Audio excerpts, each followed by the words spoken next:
E aí galera, tudo bem? Hoje vamos falar sobre oxigenoterapia. Para começar, vamos ver duas questões. Primeira, paciente respiratório ao leito com cânula nasal, injeção de oxigênio de 3 litros por minuto. Qual é a FO2 total recebida por esse paciente? Vamos às opções: 30%, 31%, 32% ou 33%. Próxima questão. A terapia com oxigênio tem por objetivo corrigir a hipoxemia confirmada ou suspeitada. Sobre esse recurso terapêutico, assinale a alternativa correta. Letra A. O oxigênio suplementar pode aumentar as demandas tanto do coração como dos pulmões em pacientes hipoxêmicos. A hipoxemia pode ser confirmada por uma PO2 maior que 60 ou uma saturação menor do que 90% ao ambiente.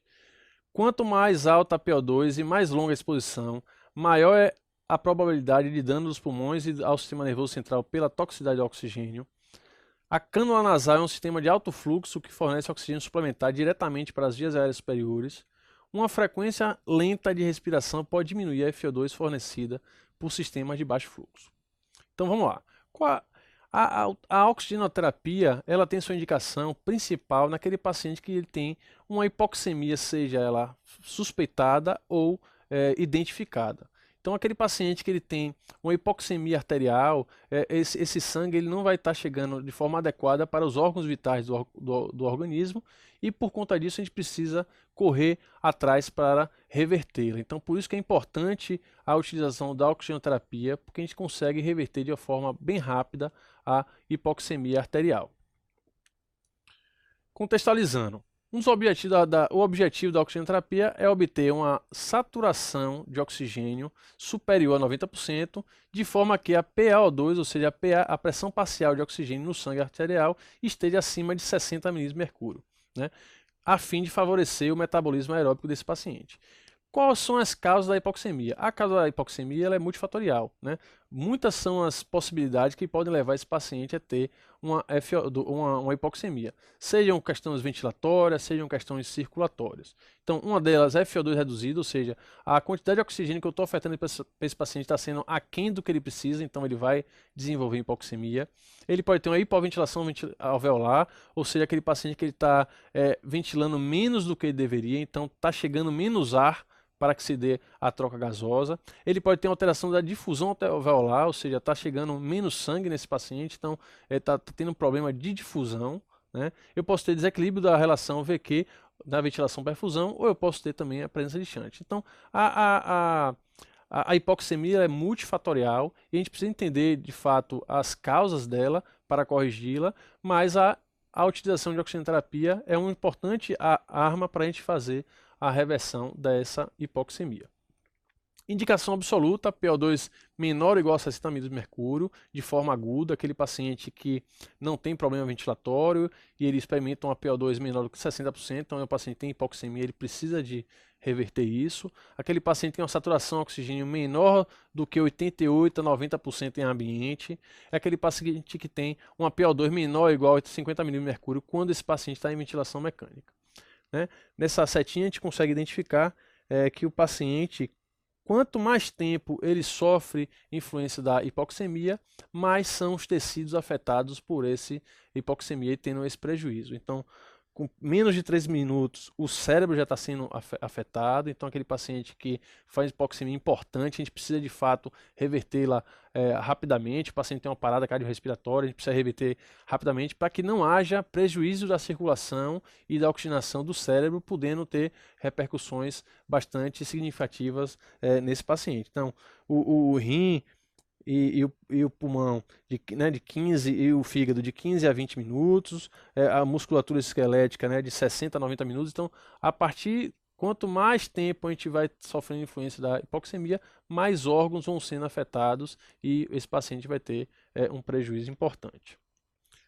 Por muito tempo ficou estabelecido que pacientes de risco, com pacientes que sofriam infarto agudo do miocárdio, pacientes que sofriam acidente vascular cerebral, esses pacientes eles eram ofertados oxigênio de forma suplementar, mesmo que eles tivessem uma oxigenação dentro do normal, era ofertado um oxigênio suplementar, acreditando que essa suplementação de oxigênio, essa garantia de uma oxigenação maior do que o normal, estaria protegendo esse paciente, né? Estaria tendo um benefício no curso da doença. Com os estudos, isso foi caindo por terra e hoje o que sabe-se é que o oxigênio, apesar de ser indicado, né, ter sua indicação clara nos casos de hipoxemia, naquele paciente que ele tem uma oxigenação dentro da normalidade, o uso do oxigênio suplementar ele é prejudicial. Então, o oxigênio utilizado de forma indiscriminada ele pode levar até aumento de mortalidade desse paciente. Então, nesse diagrama aqui, que é bastante atual, mostra que o paciente, o recomendado, é uma recomendação bem forte, é que ele fique com oxigenação, saturação até 96%. Então não tem por que eu implementar um oxigênio para esse paciente para que ele tenha uma saturação de 97, 98 até 100%. O meu alvo de oxigenação desse paciente é uma saturação de até 96%. Se ele ultrapassar isso, eu reduzo o suporte de oxigênio que eu estou ofertando, ou eu mesmo retiro esse suporte. A zona-alvo que a gente deve trabalhar é entre 92 e 94, então 93% seria um ponto de corte importante. Então, aquele paciente que está até 93%, a gente não vai indicar a utilização de oxigênio suplementar, né? Então, a gente não vai estar colocando oxigênio nesses pacientes, né?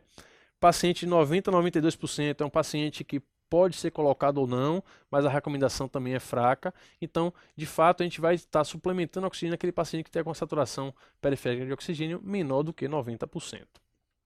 E quais são as formas que a gente tem de administração de oxigênio? A gente tem sistemas abertos de baixo fluxo, né? E nós temos também sistema aberto de alto fluxo. O de baixo fluxo a gente consegue ofertar uma oxigenação menor, uma oferta de oxigênio menor do que o sistema de alto fluxo. O de baixo fluxo a gente tem cânula nasal, cateter nasal ou a máscara nasal. Sistema aberto de alto fluxo, nós temos o sistema de Venturi, que é um sistema de arrasto. E nós temos sistema, né, máscara do sistema de reservatório, que é a máscara não renalante. E temos também a tenda facial, máscara de Hudson. O mais comum é o cateter, a cânula nasal, né, o cateter nasal, que ele é bem simples, ele é barato, de baixo custo, descartável, e ele tem uma tolerância maior para esse paciente, justamente porque ele não precisa ser introduzido na via aérea do paciente. Ele geralmente é de silicone ou de plástico, e ele tem duas aletinhas que eles são colocadas na entradinha aqui do nariz, e ele fica bem na parte externa, ele não chega a ser introduzido na via aérea.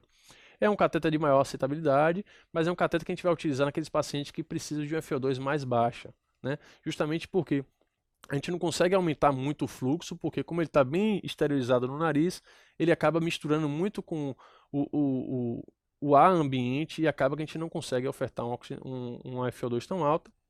Além de que o fluxo alto, como está muito aqui na ponta, ele também tem uma irritabilidade maior por conta desse paciente para tolerar esses fluxos mais altos.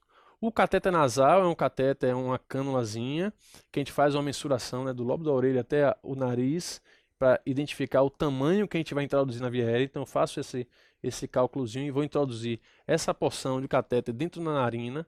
Então, uma vez que eu estou introduzindo esse cateter no nariz, ele pode ter um pouco de incômodo maior paciente nessa passagem, mas a gente tem uma garantia maior da oferta desse oxigênio. Ele vai estar misturando menos com o fluxo externo, né, com o ambiente. Então eu consigo, apesar de baixo fluxo, de um FO2 baixo, eu consigo ter uma garantia maior. Ele é bastante também utilizado naqueles pacientes que têm uma respiração oral. O paciente tem uma respiração oral, se eu coloco aquela cânulazinha só aqui na pontinha, eu não vou conseguir garantir a oferta adequada de oxigênio. Então essa cânula nasal até lá, né, mais introduzida, eu vou conseguir ter uma garantia maior da oferta de oxigênio. Outra forma é a máscara facial, né, que também é baixo custo, descartável, e a gente consegue fornecer um FO2 até 60%. Ela é menos utilizada, né, nas enfermarias, nas UTIs, ela é mais utilizada em emergência.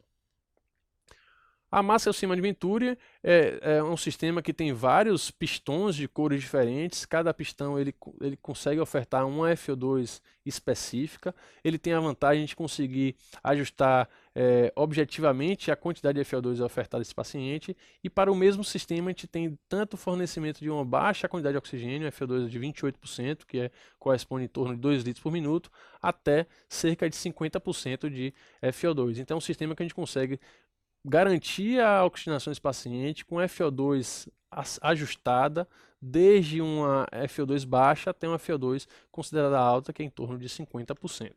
Então aí nós temos o sistema, existem marcas com cores diferentes, mas para cada cor é ajustado uma FO2 diferente, né?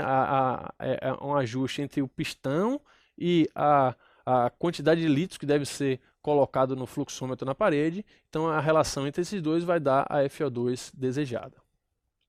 Outro sistema bastante utilizado é a máscara sistema reservatório, também chamado de máscara não inalante. Ele consta de uma máscara, né, que fica no nariz e boca, e uma bolsa de reservatório, onde esse oxigênio, essa bolsa vai insuflar de oxigênio a 100%, e a partir da demanda do paciente, né, que o paciente vai puxando, essa bolsa vai esvaziando e vai jogando oxigênio puro para esse paciente. Então, a depender da quantos litros a gente estiver ofertando dentro dessa bolsa, a gente pode estimar que esse paciente esteja recebendo até FO2 de 100%. Então, é um sistema quando a gente quer garantir de fato uma oferta de oxigenação mais alta e garantindo que esse paciente tenha uma oxigenação mais elevada.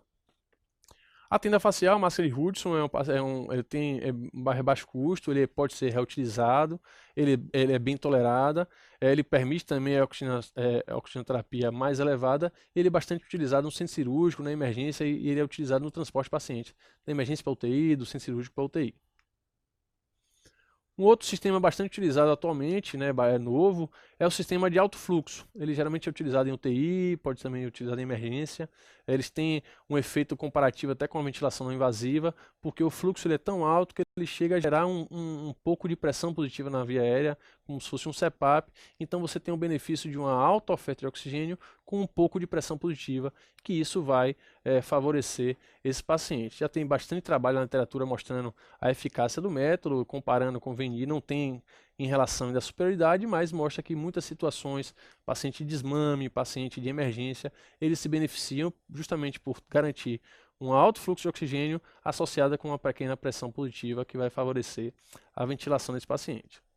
Em relação à forma de administração, nós temos uma forma de fazer um cálculo estimado da FO2 que a gente está fornecendo para esse paciente, cânula nasal até cateter nasal e cânula nasal. Então, para cada litro que é ofertado a mais para o paciente, a gente tem um acréscimo de 4% de FO2. Como a gente começa com 21%, no primeiro litro a gente soma 3% apenas, e nos litros subsequentes a gente vai acrescentando 24%. Então, para o primeiro litro nós temos 24%, depois 28%, 32%, 36%, 40% e assim sucessivamente. Então, é uma forma que tem como a gente tentar estimar FO2 num cânula nasal, cateter nasal, que a gente está ofertando um fluxo, né, direto na parede, que não tem esse ajuste preciso da FO2. Isso, lógico, que vai depender do volume corrente que vai ter sendo realizado para esse paciente. Então, se ele está fazendo um volume corrente alto, misturando com a quantidade de litro, né, externo, a gente vai ter um FO2. Se ele cai a metade desse volume corrente, a tendência é que com essa mesma litragem de oxigênio, a gente aumente a FO2 desse paciente, porque vai ter a relação entre o volume corrente de ambiente misturado àquela quantidade de litro que foi ofertada. Umidificação e fluidificação. Então, esse paciente que usa o oxigênio suplementar, ele pode ou não precisar da umidificação. A umidificação é o quê? Você umidificar esse ar, você tornar com que esse ar resseque menos a via aérea. Uma coisa estabelecida que preconiza que a umidificação durante a oxigenoterapia deve ser utilizada para fluxo acima de 4 litros por minuto. Então, o paciente está usando 1, 2, até 3 litros por minuto, é um fluxo tão baixo que não vai ter esse ressecamento de via aérea, não tem a necessidade de umidificar. Para a umidificação, nós temos esses equipamentos, são os micronebulizadores. Eles vão ligar diretamente no fluxômetro, né, da parede ou no concentrador de oxigênio. A gente coloca uma quantidade de água nele, o ar vem da parede, entra no umidificador, ele mistura com a água e o ar vai umidificado para o paciente. Então, aqueles pacientes que estão com fluxo um pouco mais elevado, esse arrasto de um oxigênio ele pode ressecar a via aérea, então por isso é necessário algumas vezes a umidificação desse ar. E para a gente monitorizar a utilização dessa oxigenoterapia e para verificar se teve resolução ou não da hipoxemia, a gente tem duas formas de monitorização. Uma não invasiva, que é a utilização de oximetria de pulso, que ela pode ser oximetria de pulso de dedo, a gente tem equipamentos que são mais avançados, até a utilização do monitor multiparamétrico nas unidades de terapia intensiva.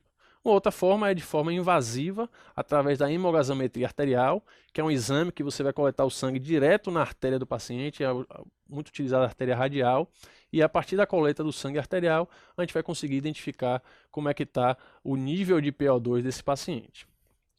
E o oxigênio, né, assim como ele é extremamente importante para a resolução da hipoxemia, a gente viu lá no começo que a utilização de FiO2 alta, além do que o paciente precisa, isso é também prejudicial.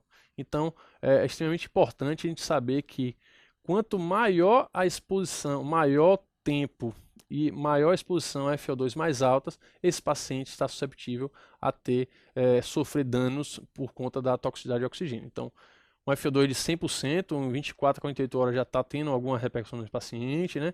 A partir do momento que a gente vai diminuindo a FiO2, a gente precisa de mais tempo de exposição para que haja o prejuízo, mas de fato o oxigênio, ele em altas frações respiradas de oxigênio, por tempo prolongado, ele é bastante tóxico, né? Então, em relação ao tempo de exposição, o paciente com FiO2 submetido a FiO2 de 100%, né? 12 a 24 horas ele começa tosse seca, ele pode ter traqueobronquite, 24 a 36 horas ele começa a ter parestesia, ele pode ter náusea, ele pode ter vômito. Então, a partir do aumento né, do tempo de exposição a FiO2 alta, sendo um paciente que não precisa, né, por conta da hipoxemia, ele já está revertido, ele está sendo exposto a um FiO2 de forma desnecessária, esse paciente ele vai sofrer danos pela toxicidade do oxigênio.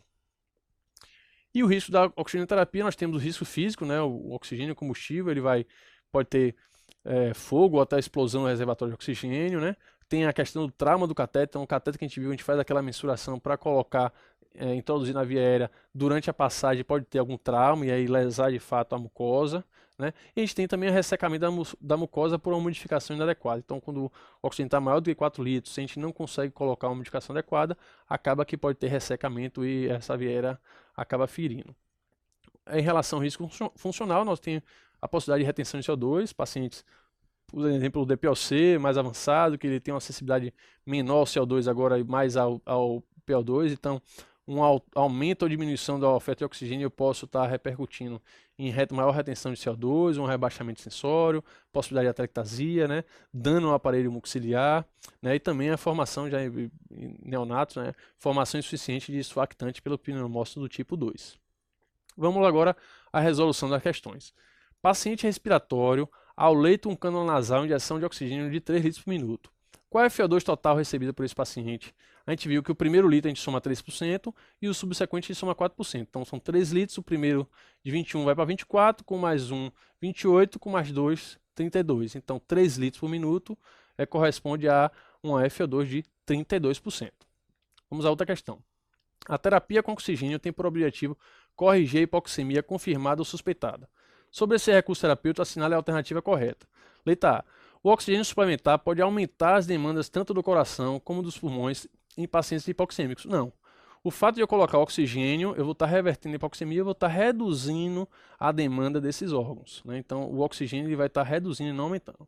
A hipoxemia pode ser confirmada por uma PO2 maior do que 60 ou uma saturação menor do que 90.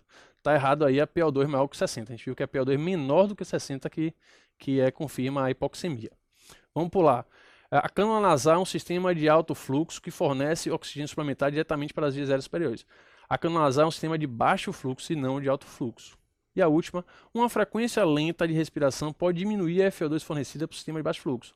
Como eu falei, o sistema de baixo fluxo depende um pouco do volume corrente realizado pelo paciente. Se ele está fazendo uma respiração mais lenta, ele vai estar fazendo um volume minuto mais curto, menor. Então, na verdade, a FiO2 vai estar aumentando porque vai concentrar maior a quantidade desse fluxo externo, né, já com a redução da ventilação desse paciente misturado ao ambiente. Então, nesse caso, não é reduzir, ela seria aumentar a FiO2. Então, por conta disso, a questão correta é: quanto mais alta a PO2 e mais longa a exposição, maior a probabilidade de dano aos pulmões e ao sistema nervoso central pela toxicidade de oxigênio. Finalizando essa questão, a gente finaliza a aula sobre oxigenoterapia.